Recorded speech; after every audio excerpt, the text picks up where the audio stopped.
Did you see that story in California, by the way, about how they're going to try and reteach math? Did you see this one from the New York Times? What? Yeah, it's solid. Reteach math? So they're going to figure out how to teach math differently. They said that they don't want to have...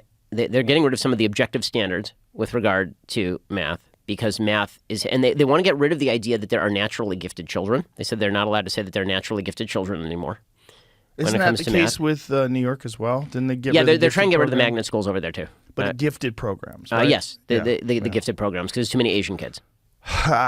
America's white supremacist, so all the Asians are succeeding. I love that narrative.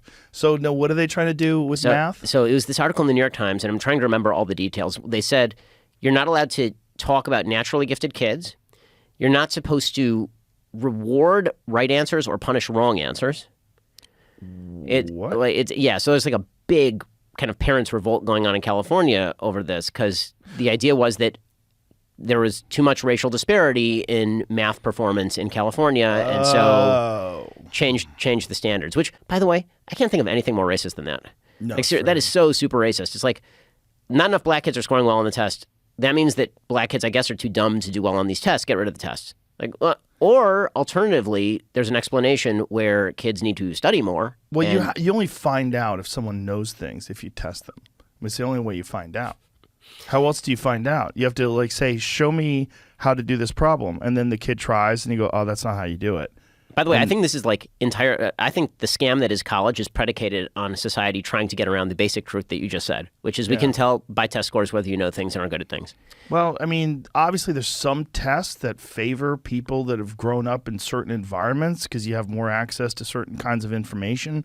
But once you teach people and then you test them, there's only one way to find out whether or not they know the information. They have to be tested. The idea that you're going to eliminate tests and somehow make things more equitable or more even is kind of crazy. Actually, what you're going to do is you're going to make people more racist is what you're going to do. And the reason for that is because Thomas Sowell talks about this. He talks about different types of discrimination. And he says there's group discrimination where you base your perception of an individual on the group data that is available. And then there's discrimination, which is you know that a person is smart and they're of a group you don't like, and so you just ignore the fact they're smart because they're from that group. So the two examples that he gives, right, is let's say that you're walking down the street at night and it's in an inner city neighborhood and there's a black guy walking down the street and he's wearing a hoodie and he's a young guy, 17 years old.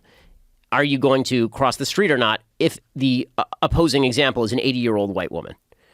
Right? And he says, well, based on the group statistics, you're probably going to cross the street more often if it's the 17-year-old black kid than if it's the 80-year-old white woman. Now, let's say that 17-year-old white kid, that 17-year-old black kid, you know the kid. He's a nice kid. If you still cross the street, that's what makes you like a super giant racist. In the former case, you're just using the group data available.